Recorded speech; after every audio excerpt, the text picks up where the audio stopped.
Hey, what's going on? Mike of Trading. We're back. Another unboxing video. This time we're going to do L'Oréal new Overstock Cosmetics. At the time of recording, these are $412.50. You're looking at 250 pieces per case, which comes out to $1.65 a piece. What you see there in the video is more or less what you're going to get. This is the way we display it in the warehouse for our walk-in customers to see. But now we're going to rip through one of those boxes down there and see what you can find inside. Let's get right to it.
So that's what it is, 250 pieces of L'Oréal new Overstock Cosmetics.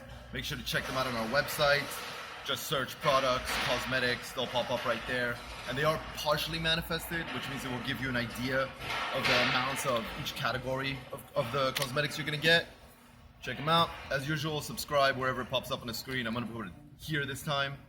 We'll see you next time. Tricked you, we're back.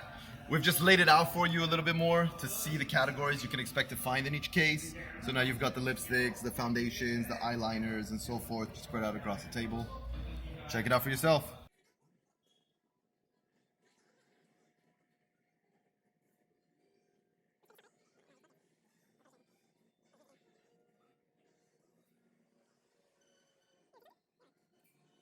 All right, that's really it. We'll see you next time.